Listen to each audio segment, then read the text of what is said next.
Hello, everyone, and welcome to the Utah Mortgage Post. I'm Darren Rhodes, owner of Utah Mortgage Pros, here at the base of beautiful Mount Timpanogos in American Fork. And Eric Halliday and myself have been helping fellow Utahns just like you, just like me, get sweet mortgage deals and achieve their real estate dreams for over 20 years. It's hard to believe it's been that long. Today, we're going to look at the lay of the land now that we're in the summer buying season.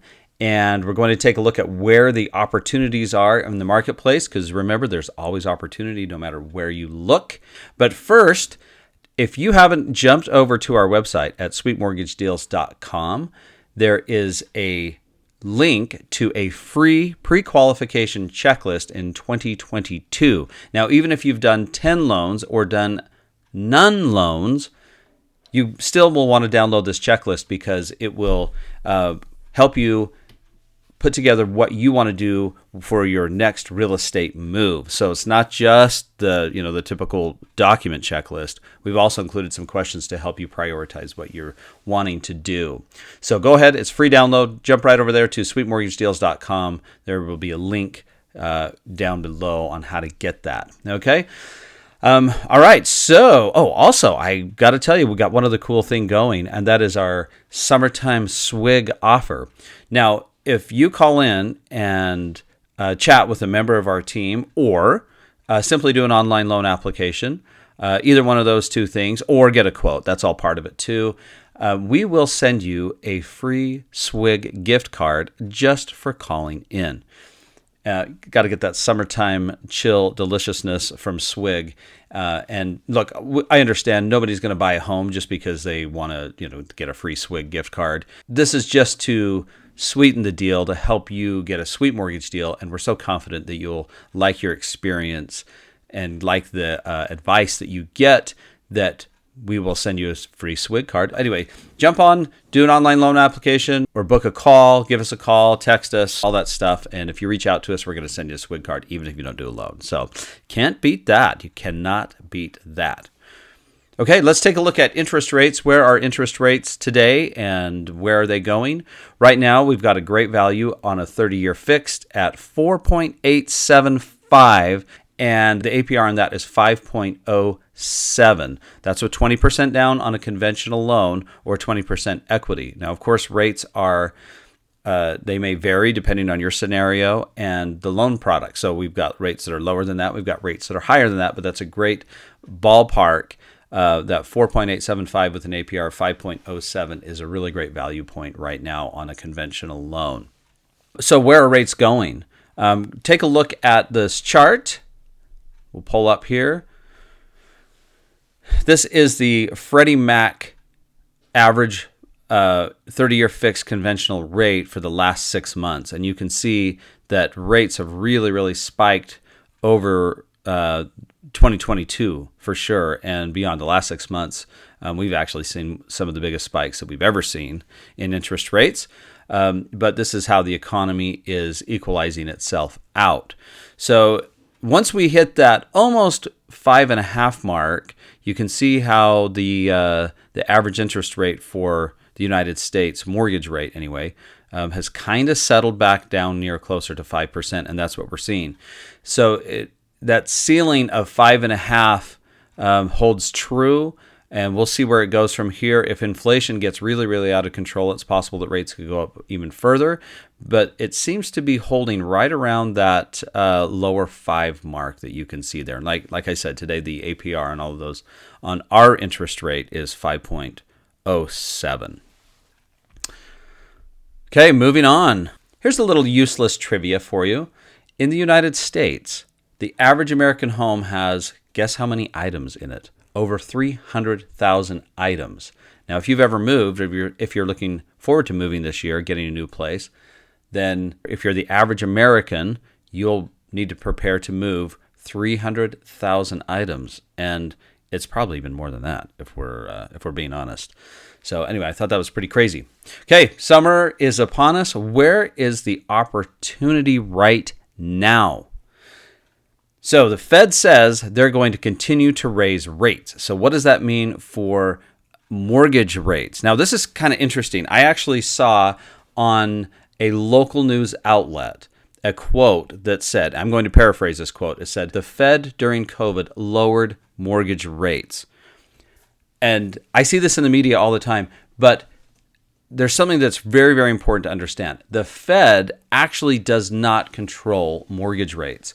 And there's a lot of people in the media that do not understand that. It seems to, I mean, I understand why people would make that mistake, but the Fed does not directly control interest rate or mortgage rates. They control short-term rates.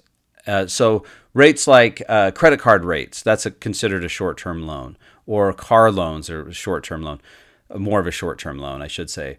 Those types of loans are more directly affected by what the Fed does.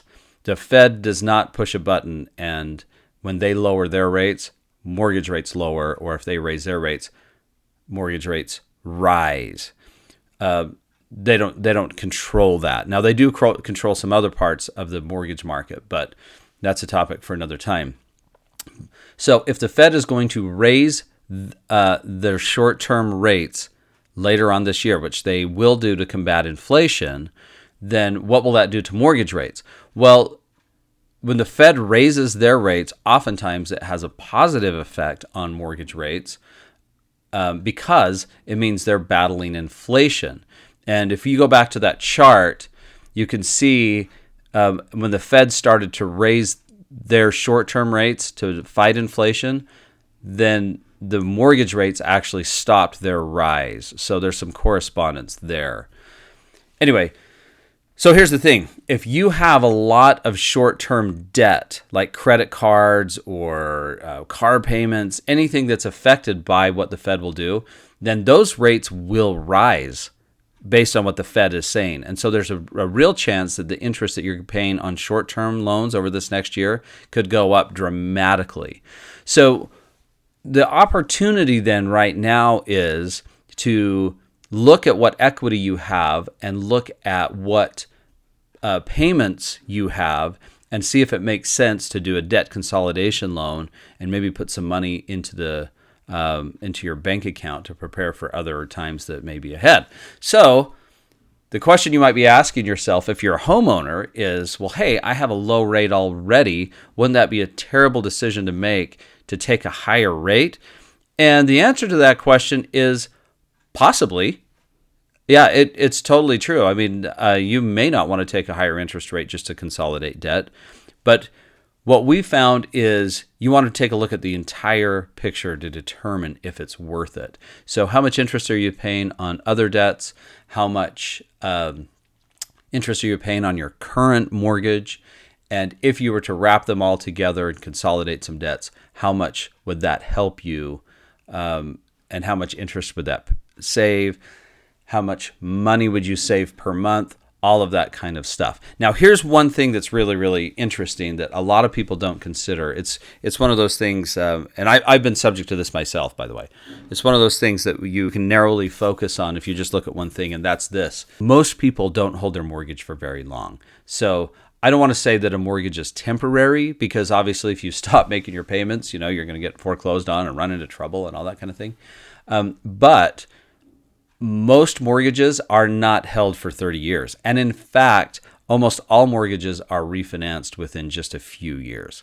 So investors and money managers look at mortgages more as a short-term tool to help them get where they want to be. So let me give you an example. I had a client a little while back. We'll call her Sally. Sally came in and she had a bunch of debts that she wanted to pay off, some medical and credit cards, all that kind of stuff. And so we took a look at that situation and looked at doing a refinance. We did the refinance. Because of her setup, her interest rate on her home loan was about 0.5% higher than what it could have been because of where she was at. So that wasn't too tantalizing. However, she looked at how much it was saving her per month on her monthly budget, and it was over $750 a month. And that was a big deal for her. That really helped her out. So she went ahead and pulled the trigger. Okay, so the follow-up to that is this. A few months down the road, I think it was only 6 or 7 months, mortgage rates actually dropped, and her credit score went up because she had paid off all of those other debts that were actually hurting her score. And we refinanced again. She wasn't even planning on refinancing again. She was super happy with that $750 a month savings, but she went ahead and pulled the trigger on another refinance. And because of the higher credit score and now the lower rates than what she had previously, her payment went down another $220 in that range. And so the net was very, very high. It was almost $1,000 a month swing for her. And then we even went one step further. We set up a payment plan that actually would reduce the total amount of interest that she was paying over her original mortgage before she consolidated the debt. So there's a lot of different ways that you can structure these things, even if the rates are higher than what you're hoping. So just remember that there's always opportunity now, but there's always opportunity in the future. If you're asking about opportunity, the opportunity right now with the equity where it's at, everybody has record equity.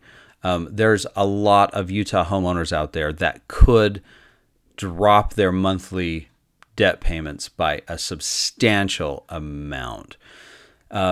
Also, another factor with that is if someone is looking to get into buying an investment property or a short-term rental or a cabin, I had that one come up the other day, that's not a bad idea to look into using your current equity to springboard into getting an investment property or another piece of real estate.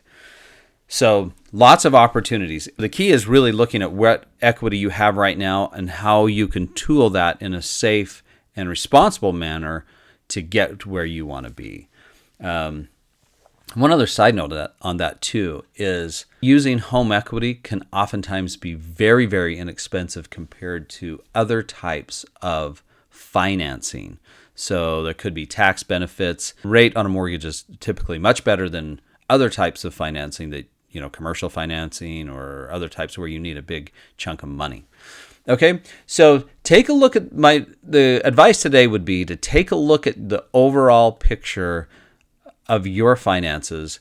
Consider all your assets, and we help you do that, by the way. So if you call in, you're going to talk to a cheerful member of our team, and we'll go through all of your assets and look at what puzzle pieces there are to help you get where you want to be. And, sometimes we have clients, honestly, that they're already in a good spot and we don't make any moves.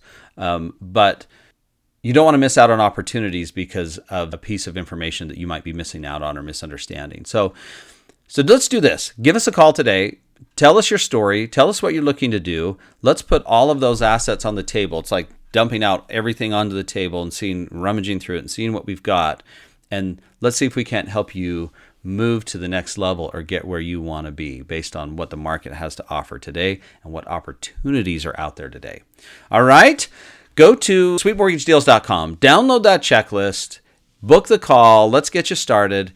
And of course, don't forget our summertime swig offer, because if you're going to go to that trouble to download it and take some time to make a call, well, you deserve to have a swig. So hope that helps. And if you have any questions, book those questions at sweetmortgagedeals.com, and we will see you next time on the Utah Mortgage Post.